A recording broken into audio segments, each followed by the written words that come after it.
ನಮಸ್ತೆ ನನ್ನ ಮುದ್ದು ಕುಟುಂಬದವರೇ. ಈ ದಿನ ಮಾವಿನ ಹಣ್ಣಿನ ಸೀಸನ್ ಸ್ಪೆಷಲ್ ಆಗಿ ಮಾವಿನ ಹಣ್ಣಿನ ಕೇಸರಿ ಬಾತ್ನ ಸುಲಭವಾಗಿ ಹೇಗೆ ಮಾಡೋದು ಅಂತ ಹೇಳಿ ತೋರಿಸೋದಕ್ಕೆ ಬಂದಿದ್ದೀನಿ. ಬಾಯಲ್ಲಿಟ್ಟರೆ ಹಾಗೆ ಕರ್ಗೋಗೋಷ್ಟು ತುಂಬ ರುಚಿಯಾಗಿ ಆಗುವಂಥ ಈ ಒಂದು ಕೇಸರಿ ಬಾತ್ನ ಈ ಸೀಸನ್ನಲ್ಲಿ ತಪ್ಪದೆ ಮಾಡಿಕೊಂಡು ಒಂದ್ಸಲ ಟೇಸ್ಟ್ ಮಾಡಿ, ತುಂಬಾ ಚೆನ್ನಾಗಿರುತ್ತೆ. ಬನ್ನಿ ಹೇಗೆ ಮಾಡೋದು ಅಂತ ಹೇಳಿ ನೋಡೋಣ. ಇದನ್ನು ಮಾಡೋದಕ್ಕೆ ನಾನಿಲ್ಲಿ ಮ್ಯಾಂಗೋ ಹಣ್ಣನ್ನು ಕಟ್ ಮಾಡಿ ಇಟ್ಕೊಂಡಿದ್ದೀನಿ. ಮಿಕ್ಸಿ ಜಾರ್ಗೆ ಹಾಕೊಳ್ತಾ ಇದ್ದೀನಿ. ಇದನ್ನು ಸ್ಮೂತಾಗಿ ಪೇಸ್ಟ್ ಮಾಡ್ಕೊಳ್ಬೇಕಾಗತ್ತೆ. ಮ್ಯಾಂಗೋ ಪ್ಯೂರಿ ಮಾಡ್ಕೊಳ್ಬೇಕು. ಹಾಗಾಗಿ ಇದನ್ನು ರುಬ್ಕೊಂಡು ಬರ್ತೀನಿ. ನೋಡ್ತಾ ಇರ್ಬೋದು, ಈ ಒಂದು ರೀತಿಯಾಗಿ ರುಬ್ಬಿದ್ರೆ ಸಾಕಾಗತ್ತೆ.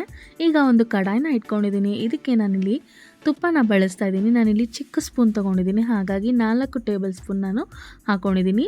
ಈ ಒಂದು ಕ್ವಾಂಟಿಟಿನಲ್ಲಿ ಹೇಳೋದಾದರೆ ನೀವು 2 ಟೇಬಲ್ ಸ್ಪೂನ್ ತುಪ್ಪನ ಹಾಕ್ಕೊಂಡು ಡ್ರೈ ಫ್ರೂಟ್ಸ್ನ ಹಾಕ್ಕೊಳ್ತಾ ಇದ್ದೀನಿ. ಗೋಡಂಬಿ ಮತ್ತು ದ್ರಾಕ್ಷಿ ಸ್ವಲ್ಪ ಹೆಚ್ಚಾಗಿಯೇ ಹಾಕ್ಕೊಳ್ತಾ ಇದ್ದೀನಿ.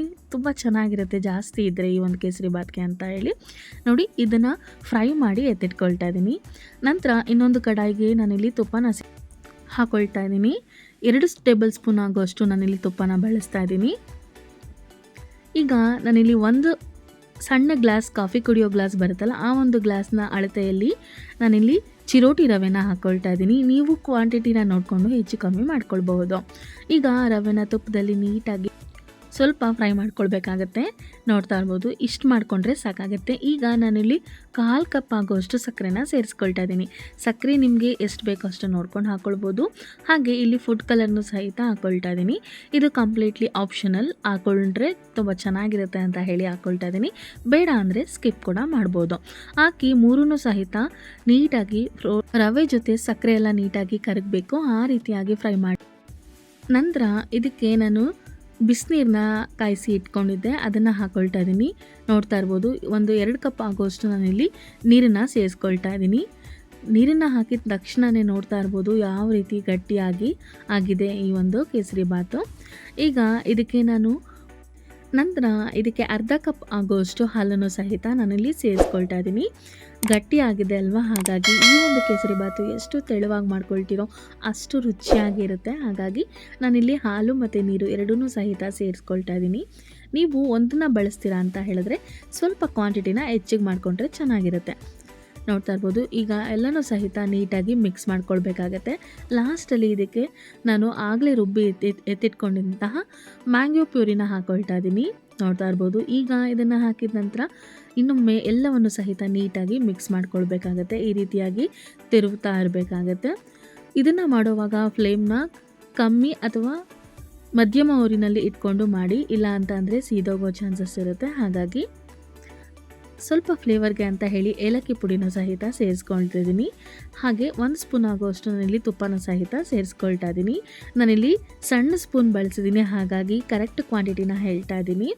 ಹಾಕಿ ಎಲ್ಲವನ್ನು ಸಹಿತ ಇನ್ನೊಮ್ಮೆ ನೀಟಾಗಿ ಮಿಕ್ಸ್ ಮಾಡಿಕೊಂಡು ಆಗಲೇ ಹುರಿದು ಎತ್ತಿಟ್ಕೊಂಡಿದ್ದೀವಲ್ವ ಡ್ರೈ ಫ್ರೂಟ್ಸ್ನ ಹಾಕ್ಕೊಳ್ತಾ ಇದ್ದೀನಿ. ಲಾಸ್ಟಲ್ಲಿ ಇದನ್ನು ಸೇರಿಸ್ಕೊಳ್ತಾ ಇದ್ದೀನಿ. ಇನ್ನೊಮ್ಮೆ ಎಲ್ಲವನ್ನು ಸಹಿತ ನೀಟಾಗಿ ಮಿಕ್ಸ್ ಮಾಡಿದ್ರೆ ಘಮ ಘಮ ಆಗಿ ಹಾಗೆ ಬಾಯಲ್ಲಿಟ್ಟರೆ ಕರ್ಗೋಗುವಂತಹ ಮಾವಿನ ಹಣ್ಣಿನ ಕೇಸರಿ ಬಾತು ತುಂಬಾ ಚೆನ್ನಾಗಿ ರೆಡಿಯಾಗೋಗುತ್ತೆ.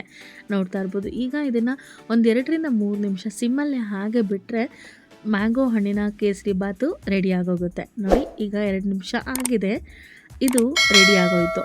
ಈಗ ಇದನ್ನು ಸರ್ವ್ ಮಾಡಿಕೊಂಡು ತೋರಿಸ್ತಾ ಇದ್ದೀನಿ.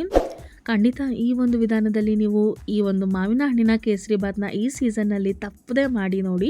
ಖಂಡಿತ ಮತ್ತೆ ಮತ್ತೆ ಮಾಡಬೇಕು ಅಂತ ಹೇಳಿ ಅನಿಸೋಷ್ಟು ರುಚಿಯಾಗಿ ಬರುತ್ತೆ. ಎಲ್ರಿಗೂ ಸಹಿತ ಇಷ್ಟ ಆಗೋಷ್ಟು ರುಚಿಯಾಗಿ ಬರುತ್ತೆ ಈ ಒಂದು ಕೇಸರಿ ಬಾತು. ನೋಡ್ತಾ ಇರ್ಬೋದು, ಎಷ್ಟು ಚೆನ್ನಾಗಿ ಕಾಣಿಸ್ತಾ ಇದೆ ಕೇಸರಿ ಬಾತ್ ಅಲ್ವಾ. ನೋಡ್ತಾ ಇದ್ರೇ ಹಾಗೆ ತಿನ್ನಬೇಕು ಅಂತ ಹೇಳಿ ಅನಿಸೋಷ್ಟು ರುಚಿಯಾಗಿ ಸಹಿತ ಕಾಣಿಸ್ತಾ ಇದೆ.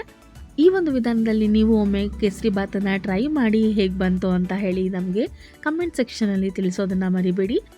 ನಮ್ಮ ಚಾನಲ್ಗೆ ಬಂದು ಯಾರೆಲ್ಲ ಹೊಸದಾಗಿ ಈ ಒಂದು ವಿಡಿಯೋನ ನೋಡ್ತಾ ಇದ್ದೀರಾ, ತಪ್ಪದೆ ನಮ್ಮ ಚಾನಲ್ಗೆ ಸಬ್ಸ್ಕ್ರೈಬ್ ಆಗಿ ಹಾಗೆ ಪಕ್ಕದಲ್ಲೇ ಕಾಣೋ ಬೆಲ್ ಐಕಾನ್ ಪ್ರೆಸ್ ಮಾಡ್ಕೊಳ್ಳೋದನ್ನ ಮರಿಬೇಡಿ. ನಾವು ಮಾಡೋ ಪ್ರತಿಯೊಂದು ಅಡುಗೆದು ನೋಟಿಫಿಕೇಷನು ನಿಮಗೆ ಮೊದಲಿಗೆ ಬರುತ್ತೆ.